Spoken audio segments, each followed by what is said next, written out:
Greetings everyone, this is Tanya at I Love Iodine. This week we're talking about rose hips. Before we get started, just a little disclaimer, I'm not responsible for any injuries or illnesses that result from your actions. You are responsible to do your own research and most importantly, use your common sense. This information is brought to you solely as an educational guide with the best of intentions. It is imperative to always properly identify a plant before you even touch it, let alone consume it.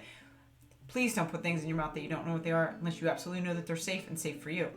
Use this information along with quality field guides, other reliable sources, and or a knowledgeable forager to assist you. Never rely on any one source when foraging for wild plants. It goes for everything too. Do your due diligence, critically think. Anyway, let's get started on rose hips. There's a lot of different varieties of roses around, and you might be thinking, roses, we eat roses? Yeah, actually, you can, and many people do. I mean, rose petal tea, very, very common. Some people don't like the flavor of that. I'm being one of them, but you might be someone that feels differently. But there's a lot of different rose essences that are in a lot of different teas. And then the rose hips are what we're going to be talking about because these are what are out right now and will persist into the winter. There's lots of different species of rose. We're talking about the genus Rosa, and it's in the family Rosaceae, also known as the rose family. You might be familiar with that family because that's where we get apples, blackberries, raspberries, and just a lot of other plants that you are definitely familiar with. And they do have a lot of common characteristics. Now, when we're looking at rose hips, we need to make sure that we are going to be looking for those scars at the end. If you look here, we have these. Because if you don't have those and you just have something that's like completely smooth, it's something else. And you don't want to make a false identification. There's a lot of poisonous berries that are out there throughout my area and throughout the world. The other characteristic about the roses is that you're going to have 5 petals. We're not talking about the cultivated roses that have so many petals that you can't even count. They're absolutely beautiful, but those have been changed from the wild roses. We're talking about what we can find in the wild. And all roses do produce hips. Those are things that, the fruits that occur at the end once the petals fall off. And as you can see here, you're going to see very similar. And many species are going to have these curved back, recurved thorns. To me, they look like shark fins, but to you, they might look something else. It's also, in the species that I see, is that the thorns actually are a different color than the actual, branch, the stem, the cane, however you want to call it. And it almost looks like they were kind of glued there. So you can definitely see that they're quite different. And if you stay till the end of this video, when I have done the video for going outside, you'll see that in person as well. Now, typically when we see rose bushes, they're thorny little bushes, and they're shrubs, if you will. And you're going to see them branching out. You might see them 3, 4, 5, 6 feet tall, and then they can branch out. Some roses are going to grow in drier areas. Some are going to grow along the water. It depends on the species. These are some pictures of the Carolina rose, which is one of the native species to North America. And as you can see, you might get white petals, pink petals, purple petals, very, very diverse in the colorations depending on the species. And there is actually some coloration variation within certain species as well, whether that's subspecies or different varieties or just things that occur. Anyway, the Carolina rose is native throughout eastern North America, so you might find it growing where you are. It's a nice one. And if we notice that the rose hips too, depending on the species, some are going to be more rounded and some are going to be more elongated. So it's going to depend on the species. And as we see here, more details about the Carolina rose, you might see it in white petals as well. Of course, you're going to have those yellow stamens. And it's going to have slender, straight thorns, unlike those recurved thorns that we often see in a lot of other ones. It's native 1 to 3 feet, so it's a little smaller. And this is going to like the dry, open woods rather than the moist area. Now, a very common one, it's an invasive. It's called multiflora rose. Unfortunately, is pretty much everywhere. So maybe we can focus on getting the rose hips, because we don't want these to spread. And they call it multiflora rosa because you can see at the end of this cluster here, there's just multiple flowers. It's very beautiful, but it's very invasive. So if you do see it, I would recommend getting it out. Even though those produce rose hips, maybe just getting all those, making some jelly or jam out of it, and get it gone. It's a perennial. It's all of these are perennials. And they classify it as a subshrub, or as a vine, depending. And the flowering time is going to be 2th of July for this, but it's going to depend on the different species. But for this one, it's going to be earlier on, and it could vary depending on where you are and depending on how the climate is for that year. Now this is the sweetbriar rose, and you can see here too is the way it almost looks like the thorns are like glued on. Very cool. So you see that very commonly, and maybe in all, I don't know, but the ones I've seen, that's how I see it.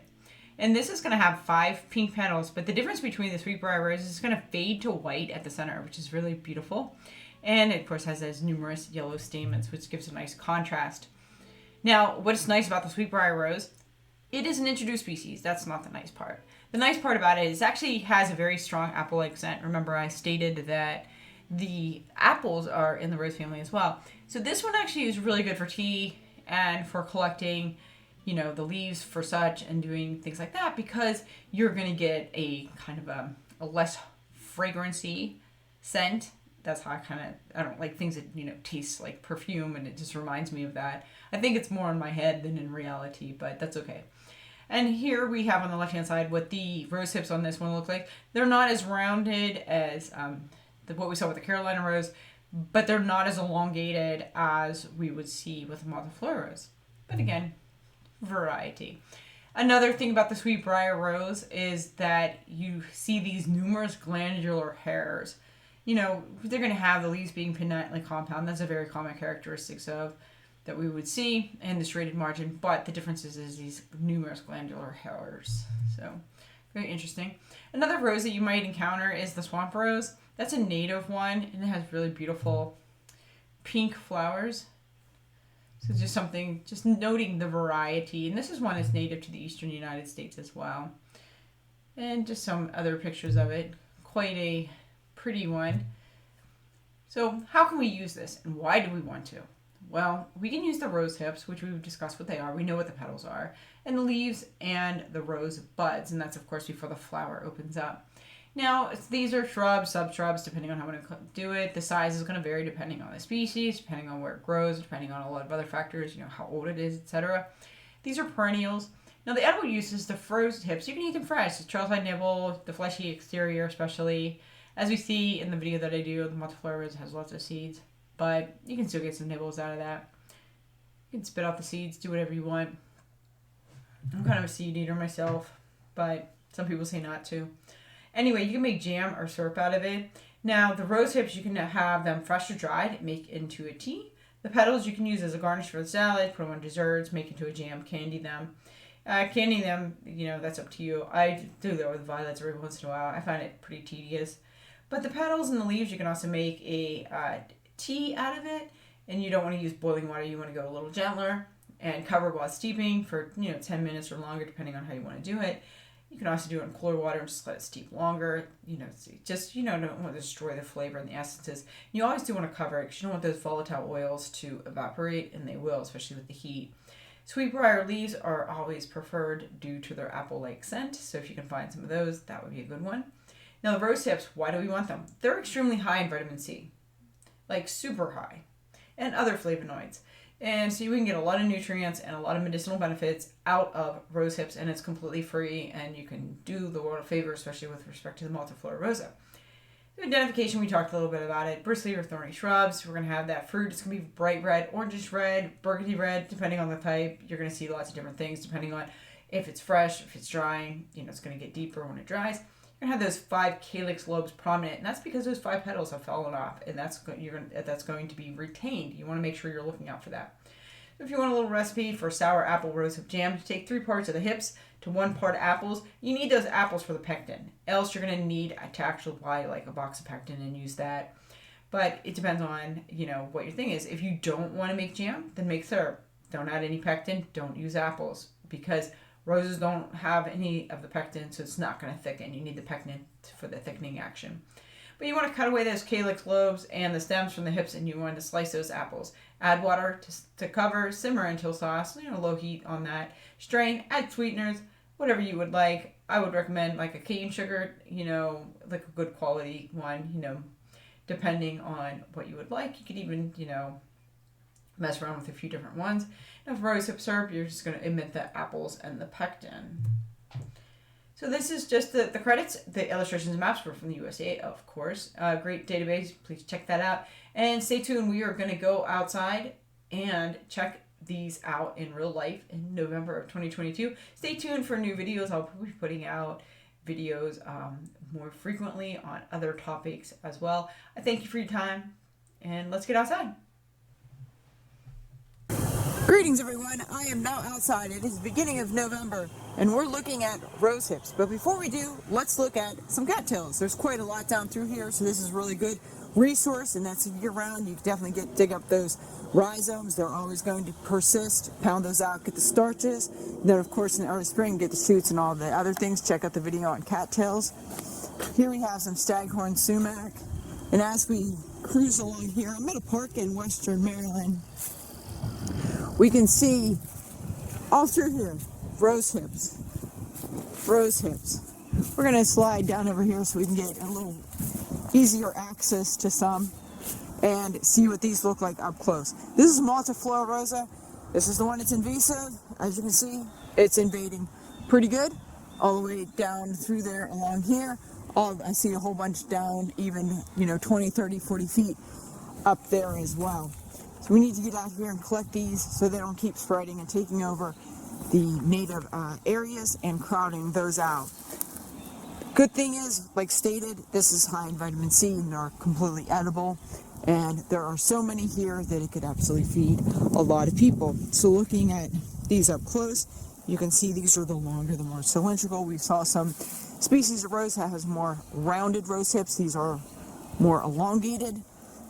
And getting up close here, you can see the thorns on these and the way that they're shaped, and see that they actually look like they're attached to the stems there. They're a different color, and you can see them very pronounced in contrast. I am going to pull the one that's in my pocket that I'm taking home, and then we're going to crack one open. Not this one, because this is mine, but this is a really nice specimen. And again, we're going to see that it ends like that. You've got to make sure you see that. If you just see something that's cylindrical, that doesn't have where the petals have come off, like we see here, do not eat it. It could be a poisonous species. Now, there's the barberry out here. I saw some on the way up. That is not poisonous, not very tasty, the Japanese barberry, but the European is, but we don't have that very commonly. But looking at this up close, you can get an idea of how this would look if you were outside and to get to see it up close. So let me pull this one off, and we're going to see that there's a lot of seeds in it once I crack it open. I should have got one that was more ripe, so let me get one that's a little softer. How about this one? That with my fingernail is not going to crack open. Would it need a knife? But you see all the seeds in there, so you want to kind of spit those out. And, these are not the most tasty. Some have more flesh than seeds. And, well, as I drop the seeds on the ground, I apologize. I have to take the rest of them with me and put them in the garbage. Anyway, this is what you're going to see if you go out into the wild. There's quite a lot here. And these are it can be a lifesaver if you're out hiking and you get lost in the winter. Think about the contrast of how these are going to look whenever it's got snow-covered grounds. You're going to be able to see these. So make sure you learn these. These are really good to know. Learning the rosehips. This is an amazing amount of rosehips all through here. I think I need to come snip the bushes or something, or somebody needs to, because these are getting a little out of control all the way down along through here. We don't need that many, but this does give an idea. And they're 5 feet, 6 feet tall. Some of them a little bit, got some of the branches going a little bit more. But that's what we're going to see. We're looking at shrubs. All right, I hope that helps with your identification. And if you can, please like, subscribe, all that jazz. Have a really good one. I'll put out another video next month for the winter. We'll just be doing monthly videos. And then we'll resume into a more frequent schedule as we get into the warmer season. Next up, we'll be covering white pine. So if you're interested in learning about what you can do with pine trees, check it out at the beginning of December. All right, peace and love, everybody. Take care.